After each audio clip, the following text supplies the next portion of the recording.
Again, David. So as requested, I'm presenting this document that is under development. So it is a little premature because it's not finished. Bill told you about the collaboration and that workflow. We're still getting through a final ballot. We'll probably go to ASHTO next year. Still, I can get you a bootleg if you'd like one, so that's not gonna be a problem. In fact, I'll send it to you, David, and you can share it.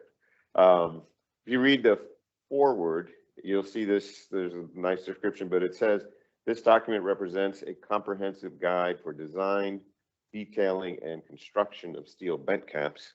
And like Bill was saying, often we encounter in our community things like this where there's nothing that tells you the best way to go about it.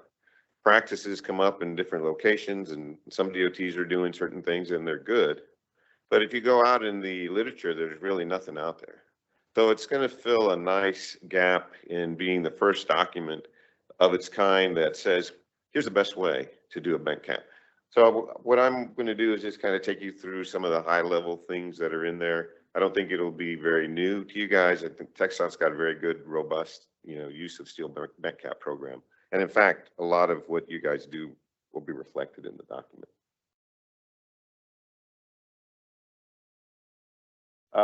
So a couple more notes about the collaboration. Bill already spoke to you about it. We've been meeting every 2 years since 1997. Note to Walter once again. Yeah. Did I say once? Did I say every 2 years? Okay. Thank you. I'm a little nervous. Every 2 years since 1997. And Walter, gosh, you want to tell them how often we're meeting, David? Okay. And Walter was at the first meeting. And in fact, in Cincinnati, he took over Task Group 1, which is the detailing task group, and chaired that for many years. So once again, thank you, Walter. But I want to emphasize that the meetings are open to anyone who'd like to participate. Like Bill, I've got a picture. This one is more recent. We just met in Minneapolis. And this was the meeting for this document. And the chair of this group is Christina. That's her there. Also, Todd Helwig. So some people you guys know. That's him. We got David, who was at the meeting. He didn't realize his picture was getting made. And also hiding over there in the corner behind Natalie. About 90 people come to these meetings. They're open to anyone, free. And it's not only a good way to contribute, but also a good way to learn. And that's when I talk to people who come to the meeting, a big reason a lot of them come back over and over is they learn a lot and they want to be part of those discussions. So you sit in this room and you look at all the people there and there's a lot of knowledge, incredible amount of knowledge. And it's all people who care a lot about steel bridges because they got nothing personal to gain except for the fact that they're going to contribute. So I highly encourage you to participate if you can get there. Twice a year, every year. Jamie was chair of one of the task groups for many years, as a matter of fact. So, great thing to do. Like Bill said, we know we're meeting in April, we don't know where yet. So this document, Christina did the good diligence. She's head of research or structures research for Florida. And so she's got a real diligent style. She did research with all the DOTs to find out what they knew. You see the stars on the states where she got feedback. Excuse me. So those states provided documents and guidance in terms of what they do. There's also an NCHRP study that she pulled in a section out of another collaboration document. And then of course the expertise in the room goes into the document. So here's a quick overview that you'll find in the front that talks about what she got. And some interesting things. One state discourages integral. One state requires HPS, which, seems a little overkill, especially for the webs, but people have all kinds of practices. And so there's a lot of things that states do that are being funneled in and considered. Certainly not going to reflect what everybody does, but take it, discuss it, decide the best practice, and go forward. There's a nomenclature section. I think this is important. We debated these for many hours.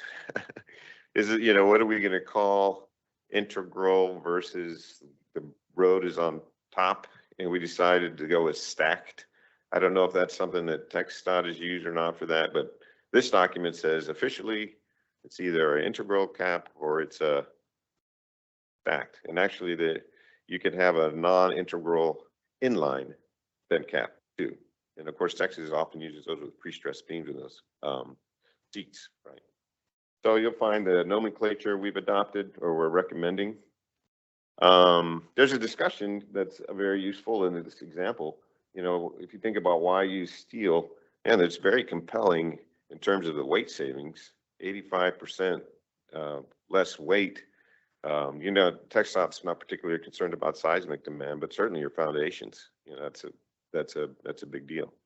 Of course, the downside for many owners has been the fracture critical nature of the traditional caps, but we're moving to that 3 I-girder, and I'll talk about that in a minute, and you can avoid that problem too. But very nice weight savings. So we go into the styles, generally 3 types: single column, simple span cap, continuous cap on 3 or more columns, and why you might use those. Try to avoid skew, but you can handle that if you need to. So we have sketches that reflect, here's an integral cap. If you think about an integral cap, we have a discussion about the economy. And when you're doing an integral cap, you do add a lot of cost because of the effort it takes to do the connections to the boxes. So for example, this is one in our yard. I think I got another picture of it. When you're doing a stacked arrangement, very easy to run the girders over the top of the box, right? You don't need to do any assembly whatsoever. But when you're doing an integral arrangement, about the only way, at least that I've seen, and our opinion is to make those connections, you're going to have to do an assembly. That's fine, but it's going to take time. May take a lot of time. Here we're reaming some holes. Hopefully we can avoid that. A lot of times we can't. So you see the number of guys, right? So if you got people out there doing work, you're adding time and you're adding cost. So one of the advantages of a stacked arrangement is it's going to be more cost effective and it's going to be better on your schedule. But on the other hand, it may not give you the clearance you need. If you need to go to integral, then you need to go. So those stacked advantages: simpler connections, faster fabrication and erection, more easily adapted to skewed longitudinal girder. However, maybe it doesn't give you the vertical clearance you need, and you also don't get that torsional restraint from the longitudinal girders. So the document will go into a discussion about that. Has a picture of the stacked, and here's that 3 I-girder cap. Also have some discussion about corbel and bolster beam framing. And then finally also an end plate and end angle framing, which is the other thing you can encounter. I've got some language here. I'm not going to read through it. I'm trying just to give you an idea of the kind of things that are in the document, and certainly you can just go find them once it's published. So a couple more notes about the 3 I-girder. Again, it's discussed in the document. I know TxDOT has got some going. I was talking to Dacio this morning. We did this particular cap was one that we did at High Steel. I didn't even know we were doing it until I walked through the yard and I saw it in the yard. And I said, well, what is that? What are we doing? But I talked to our shop and they said, oh yeah, we love this thing because it's so easy to build. Because if you look at it, it's 3 I-girders and a bunch of diaphragms. And I think there are 18 or 20 diaphragms on either side. But those diaphragms are all identical. You can produce them in a CNC machine. That means one program to produce all those plates. And then in the yard, you can bolt it up. With a traditional box, you're making the CJP corner welds. You're fitting everything around those diaphragms. That fitting is very challenging, very time consuming. So the thing about a traditional box is it really sits in your shop for a long time. But these don't. So not only is it nice because you're not plugging up your shop, but also that means there's less time and less cost. So it's really a good value. And of course, the reason that the DOT Connecticut went to this and Mike Como did the design with that was they were trying to avoid the fracture critical status. So three I-girder bridge, a 3-element bridge, 3-element bridge element. Like this is not fracture critical. There's no question. LRFD commentary tells you that. You don't have to worry about that. So you've got, earlier I mentioned the weight savings. You can avoid the FC nature of a cap by using one like this. And so it really makes it an excellent solution. Now this one was a stacked arrangement, but you could also adapt it to a frame through, or excuse me, integral. So really a nice solution. So you go on into the document, various design things to discuss. I won't take you blow by blow. I will point out this. There's a diagram on how to denote fracture critical. We helped FHWA with a bridged welding manual recently, and we talked about how to show what's fracture critical. Getting to a standard practice for indicating what's fracture critical would be very helpful. High number of RFIs that come out of high steel was clarifications on, well, what did you mean in terms of fracture critical? So if we could get our community on a standard practice for indicating it, that would be very helpful. So I think it's a good thing to pay attention. I've just included the sketch. There's some language in there, and you can look at that FHWA bridge welding manual for guidance on that as well. So get some more sketches in terms of, here's another one in terms of showing fracture critical. Then there's chapter 4, details, corner fab, turn diaphragms, etc. So I'll focus in on the box corners. Once again, if you use the 3 I-girder, you avoid this, but traditional box will have these corners. So we say order of preference fillet weld, or single, then if you have to, single bevel groove weld with backing, which is what you see here. Then if you have to, a double bevel groove or bolted. Now the guide mentions those 4 in terms of preference. We did a bolted one. It was fine. I mean, we were able to do it, but we didn't see any economic advantage. Of course, there's maybe a non-FC advantage if you go to a bolted box.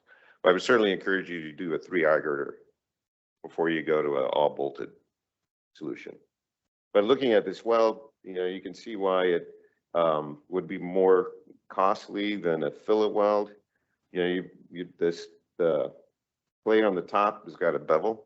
It's got to be a nice, good, clean bevel. So it's got to be cut and probably ground. You see the backing that's got to be fit to that plate. That's got to be a nice, tight fit so you can get effective welding. Then you're tacking that to the plate over on this side. Then when you've got it all tacked up, then you come multiple passes. And I don't know, you can see that there must be, looks like there's 8 or 9 passes in there already. Could be another 8 or 9. So lots of passes, a lot of time to make the weld. And then UT testing and, repair if you need. So fillet weld's much better. Or better yet, avoid the whole problem and go to the 3 I-girder cap. There's some discussion about longitudinal girder connections as well. Avoid details that require 2-way bevel fill plates. So we have some sketches, but this is the kind of thing that you don't want to do. Rather, if you need to, you could carry your top flanges across the top with continuity, but not include these bevels. They have to be custom measured, custom made, a lot of time. Plus, they're a nuisance in the field, right? Each one is a unique part. Contractors got to keep track of that. Contractors got to fit them up very slow. So preferably avoid. Help your inspectors. We talk about this and we include this picture, include outlets, put light switches, 6-hour reset timers, wire guards on the light fixtures, etc. Single coat of white paint. which is actually in section 3.3. I know that, as I recall from being at TxDOT, that was TxDOT practice, right? That's good practice. And then we have a section on erection and construction.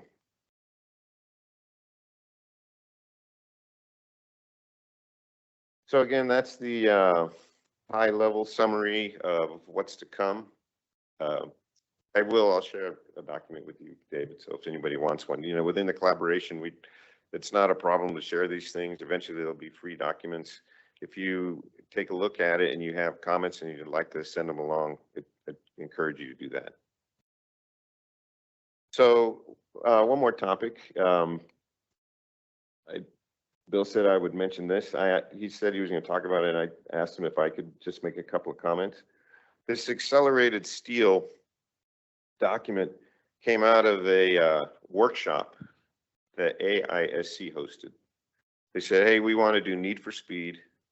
How do we deliver steel, fabricated steel faster? And of course, they were thinking both buildings and bridges.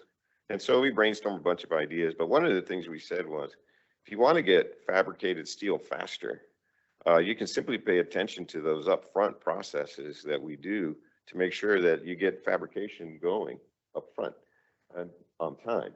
And actually, this guide is not just about getting fabricated steel faster, but also about keeping your project on schedule, right? And then we know schedule is certainly important to all of us. You can find it on the website. There's a presentation that I did last at the steel conference last spring, and you can go in there and you can find that as well. You can search on accelerated steel and you'll find it.